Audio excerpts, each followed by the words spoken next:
নমস্কাৰ ব্লু সকলোকে পুনৰবাৰ আপু নিউজৰ অন্য এটা ভিডিঅ লৈ স্বাগতম জনাইছো। আপোনালোকে যদি চৰকাৰী ঘৰ লাভ কৰা নাই এতিয়ালৈকে তেন্তে আপোনালোকৰ কাৰণে এটা ভাল খবৰ ওলাইছে। এটা বিৰাটেই ভাল খবৰ ওলাইছে। তো ভিডিঅটো প্ৰথমৰ পৰা শেষলৈকে চাই থাকিব। এটা চৰকাৰী ঘৰ বহুলোকে পালে ইতিমধ্যে আৰু বহুলোকে পাবলে বাকিও আছে। বহুলোকৰ ৰেচন কাৰ্ডেই নাই চৰকাৰী ঘৰ পাবৰ কাৰণে, কাৰণ চৰকাৰী ঘৰ পাবৰ কাৰণে ৰেচন কাৰ্ড হ'ব লাগে, তেতিয়াহে চৰকাৰী ঘৰ পায়। তো বন্ধু বান্ধৱীসকল, আজিৰ মুঠতে আপোনালোকৰ কাৰণে এটা ভাল খবৰ আছে। যিসকলে নেকি চৰকাৰী ঘৰ এতিয়ালৈকে পোৱা নাই, তো সেই ভাল খবৰটোনো কি মই আজি আপোনালোকক তাৰ ওপৰতে জনাম। তো মই শ্ৰীপাণ্ডিত গগৈ, আপোনালোকে চাই আছে আপু নিউজ। আহক আৰম্ভ কৰোঁ আজিৰ ভিডিঅ'। তো আজিৰ ভিডিঅ'টো আৰম্ভ কৰাৰ আগতেই আপোনালোকে লাইক এটা কৰিবলৈ একেবাৰেই নাপাহৰিব আৰু খবৰটো সকলোলৈকে শ্বেয়াৰ কৰক, যাতে সকলোৱে এই খবৰটো সুন্দৰকৈ চাবলৈ পায়। আগবাঢ়িছোঁ আজিৰ খবৰটোৰ ফালে। তো চৰকাৰী ঘৰ এটা পাবৰ কাৰণে প্ৰথমে আপোনালোকক এখন ৰেচন কাৰ্ডৰ প্ৰয়োজন হয়, নহয় জানো?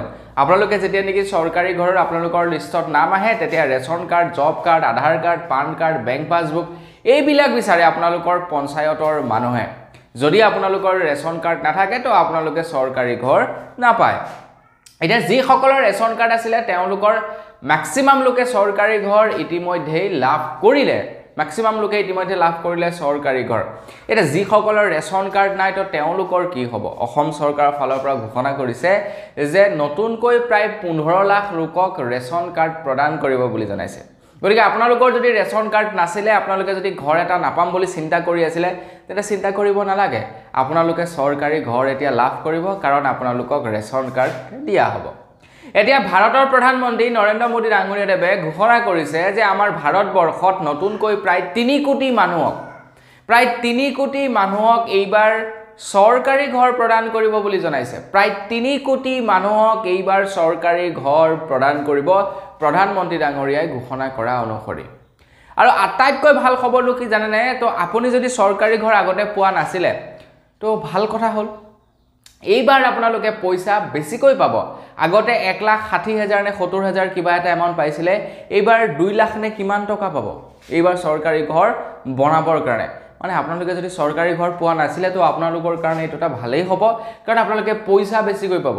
অকল সেইটোৱেই নহয়, তাৰ লগতে আপোনালোকে এটা লেট্ৰিন পাব। চৰকাৰী ঘৰটিৰ লগত আপোনালোকে এটা লেট্ৰিন পাব, এটা পানীৰ যোগান পাব, পানীৰ এটা কানেকশ্যন লাভ কৰিব। মানে আমাৰ গাঁৱে গাঁৱে যেতিয়া জল জীৱন মিছন যোজনাৰ অধীনত পানী দি আছে, তো আপোনালোকে এটা পানীৰ কানেকশ্যন পাব। ঘৰত যদি কাৰেণ্ট নাই আপোনালোকে তেন্তে এটা কাৰেণ্টৰ কানেকশ্যন পাব, কাৰেণ্টৰ কানেকশ্যন আপোনালোকে লাভ কৰিব। যদি আপোনালোকৰ ঘৰত পায়খানা কৰিবলৈ লেট্ৰিন নাই, তেন্তে আপোনালোকে লেট্ৰিন কৰিবৰ কাৰণেও এটা আপোনালোকক শৌচালয় বনাই দিব বুলি জনাইছে। আৰু তাৰ লগে লগে আপোনালোকৰ ঘৰত যদি LPG গেছ নাই, তেন্তে আপোনালোকক এটা LPG গেছো প্ৰদান কৰিব বুলি জনাইছে।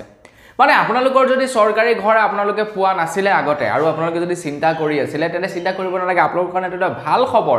আপোনালোকে চৰকাৰী ঘৰৰ লগে লগে এইকেইটা বস্তু এইবাৰ গিফ্ট হিচাপে পাব। বাকীকেইটা বস্তু আপোনাৰ লগতে লাভ কৰিব। তো চাবলৈ গ'লে আল্টিমেটলি আপোনালোকে পইচাকেও বেছি পালে, কাৰণ 2 লাখ টকা ওচৰা-ওচৰি আপোনালোকে এইবাৰ চৰকাৰী ঘৰত পইচা লাভ কৰিব, আৰু তাৰ উপৰিও বস্তুসমূহো লাভ কৰিব। তো ভালটোতো আপোনালোকৰে ন। তো সেইকাৰণে আপোনালোকক কৈছিলোঁ যে আপোনালোকে যদি চৰকাৰী ঘৰ পোৱা নাই, তেন্তে আপোনালোকৰ বাবে এইটো এটা বিৰাটেই ভাল খবৰ। তো বহুলোকে এইকেইদিনত মোক সুধি আছে যে চৰকাৰী ঘৰ এপ্লাই কেনেকৈ কৰিম, এইবিলাক বস্তু অনলাইনত এপ্লাই নহয়। চৰকাৰী ঘৰ, কিবা ঘৰ ইউটিউবত বহুতে দেখাই থাকে এপ্লাই কৰিবৰ কাৰণে, কিন্তু সেইবিলাক চব মিছা। চৰকাৰী ঘৰ পঞ্চায়তৰ মানুহে কাজ কৰিব, আৰু আপোনালোকৰ নামটো সেই গাঁও পঞ্চায়তৰ মানুহবিলাকেই আপোনালোকৰ নামটো কি কৰিব, ওপৰলৈ পঠাব। যদি তেওঁলোকে আপোনালোকৰ নামটো ওপৰলৈ নপঠায় ন, তেন্তে আপোনালোকৰ চৰকাৰী ঘৰ নাহে। সেইটো একদম মিছা কথা। গতিকে আপোনালোকৰ নাম যদি পঞ্চায়তৰ মানুহে ওপৰলৈ পঠাইছে, নিশ্চয় আপোনালোকে চৰকাৰী ঘৰ লাভ কৰিব।